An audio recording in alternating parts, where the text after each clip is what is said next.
All right, so those of you that know that I'm building another Daytona for my wife, I'm going to give you guys kind of how I do things, because nobody makes a front clip that's molded in one piece. So my boys at Janik, Grant Janik, hooked me up with some front end parts. He did a great job. They're ultra light, but the thing is I got to glue it all together.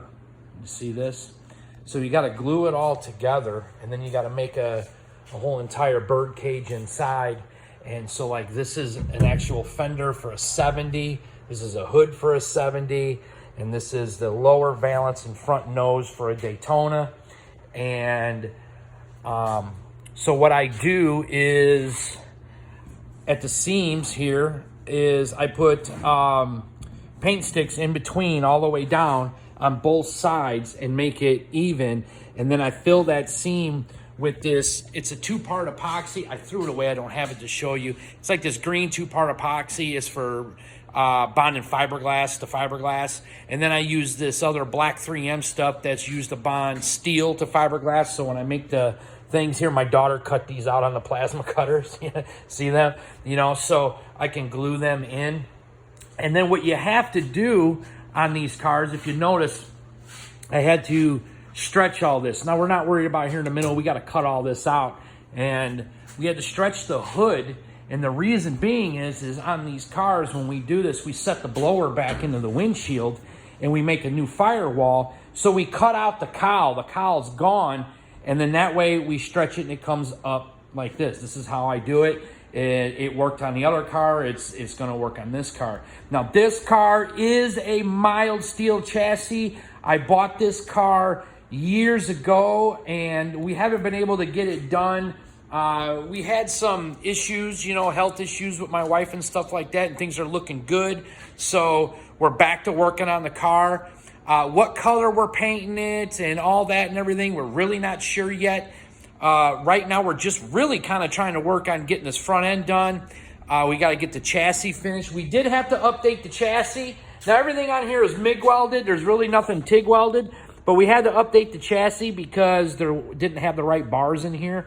So we did that. Now, I did TIG weld and redo the whole firewall and the steering column. I cut all that out, and, we TIG welded all that. And then we did all the sheet metal work and got rid of what they had because it wasn't going to work for us. Not that there was anything wrong with it.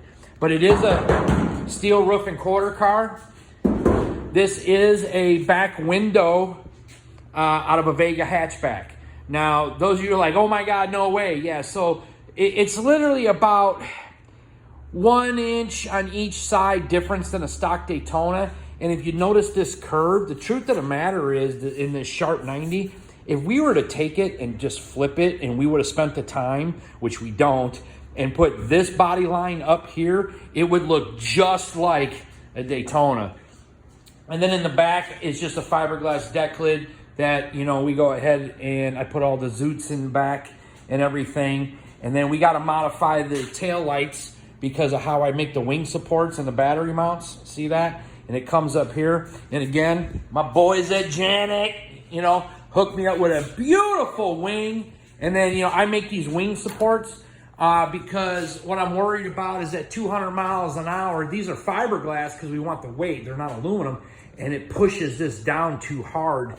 So I want to keep that sturdy. And then it makes it sturdy, side to side. So stretch the quarters on it. A lot of body work to do, but I'm even doing steel doors and roll up windows on this thing. So we are going to put a seat in the passenger side just because in the future, if we want to turn it into a drag and drive kind of car, we can. But right now, it's going to be a blown alcohol Hemi. This is what my wife has been dreaming about forever. So it's a lot of work. And of course, we got new bad boy wheels from Raystar. My boys at Raystar hooked me up, LB. We love all you guys, Sarah, Mike, everybody. And they took care of my wife. And I got a story to tell you guys about Raystar that is just mind-boggling, will move your soul. But we'll get to that in another episode. Peace out.